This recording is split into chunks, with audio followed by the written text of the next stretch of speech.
À l'instar d'autres activités de divertissement et lucratives, le football n'a pas pu résister aux dégâts collatéraux du nouveau coronavirus qui a bloqué tout le système de l'économie mondiale et anéanti toutes les sources de revenus des clubs et des ligues. Cette situation qui a entraîné la suspension des championnats dans presque tous les pays, à l'exception du Burundi, prive le monde de la passion du sport roi et les dirigeants des clubs de sponsors. Ce qui complique davantage la gestion de ces derniers. Même si les primes des matchs ne font pas partie de leurs calculs, les salaires et la récupération restent au programme. D'autant que les footballeurs doivent continuer à travailler individuellement à domicile, car les compétitions nationales et internationales sont seulement suspendues et non annulées. Le président de la Fédération internationale de football association FIFA, Gianni Infantino, qui mesure la portée de cette crise sans précédent, s'engage à octroyer 150 millions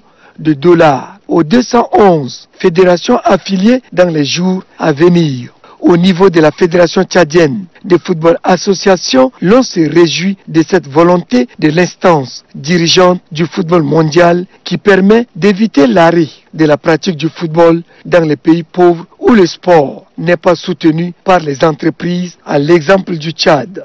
Mokhtar Mahmoud Hamid, qui a exprimé son inquiétude par rapport aux conséquences de cette période illimitée de vacances forcées pour les responsables des clubs qualifiés à la Ligue nationale, salue cet engagement de la FIFA. Le président de la Fédération tchadienne de football association, qui rassure les dirigeants des clubs qu'ils bénéficieront de ce fonds dès qu'il sera disponible, estime que cette mesure d'accompagnement de la FIFA doit interpeller aussi les staffs techniques et les footballeurs qui se reposent, car ce geste sous-entend que pour la FIFA, quel que soit le temps que durera cette pandémie, l'humanité finira par lui trouver des remèdes et la vie reprendra son cours normalement. Ainsi, le ballon rond va rebondir dans les stades et les compétitions nationales et internationales seront relancées. Pour éviter toute surprise de la part de la Confédération africaine de football, CAF, qui s'engagera dans une course contre la montre pour rattraper les temps perdus, les entraîneurs doivent soumettre leurs poulains à un programme de travail individuel pour leur permettre de maintenir la forme et ne pas perdre le réflexe comme font certains entraîneurs avec leurs joueurs sous d'autres cieux.